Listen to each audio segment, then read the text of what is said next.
नमस्कार। आज नाशिक पश्चिम मतदारसंघातल्या विकास कामांचं भूमिपूजन आपण पुढे प्रायोजित केलेलं आहे।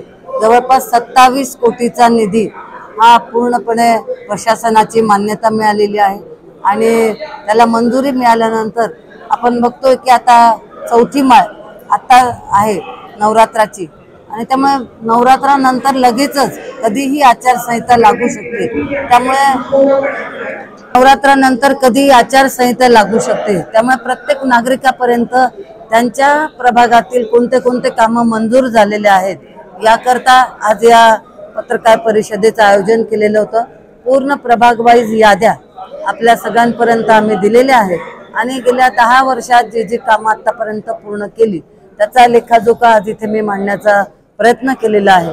तुम्ही बघितलं असेल की 10 वर्षात जे महत्त्वाचे प्रश्न नागरिकांचे असतील, आमच्या कार्यकर्त्यांकडून आमच्यापर्यंत आले असतील किंवा आमच्या लोकप्रतिनिधींकडून आपल्यापर्यंत पोहोचले असतील, ते सर्व प्रश्न जवळपास 90% आपण मार्गी लावण्याचा सतत प्रयत्न केलेला आहे। मग त्याच्यात सामाजिक सभागृह असतील, त्याचबरोबर जॉगिंग ट्रॅक असतील, रस्त्यांचं कॉन्क्रीटकरण असेल आणि महत्त्वाचं म्हणजे मोठी कामं ही सुद्धा सातपूर मधलं बस स्टँड असेल, पोलीस स्टेशन असेल, ITI ची बिल्डिंग असेल, पाण्याची टाकी असेल, पूर्ण सगळ्या स्लम वस्त्यांमध्ये सर्व स्लम वस्त्या या कॉन्क्रीटकरण करणं असेल, अशी अनेक कामांचा लेखाजोखा आता मी इथे आपल्याला सांगितलेला आहे।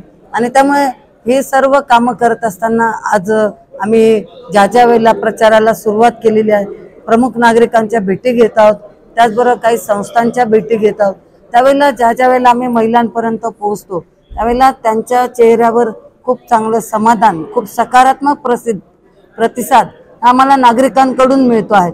आणि त्यामुळे त्या सर्वांच्या सहकार्यामुळे आज मतदारसंघात एक चांगला आम्हाला प्रतिसाद सर्व नागरिकांकडून मिळत आहे। आता हे पुढील कामं भूमिपूजन प्रत्येक करणं शक्य नसलं तरी मी हे प्रेसमधून आपल्यापर्यंत सगळ्यांपर्यंत पोहोचवत आहे। परंतु आपल्याला सगळ्यांना मी विनंती करेल की आता आपल्याला 1 ते 1.5 महिन्याने विधानसभेच्या निवडणुकीला सामोरं जावं लागणार आहे आणि कुठल्याही गुन्हेगाराला थारा न देता, कुठलीही गुंडगिरी न करता आपण एक आपली लाडकी बहीण म्हणून या निवडणुकीत सगळ्यांनी आम्हाला सहकार्य करावं अशी मी या निमित्ताने आपल्या सर्व नागरिकांना विनंती करते। एनसीएन न्यूज साठी प्रतिनिधी सचिन दिवटे, नवीन नाशिक।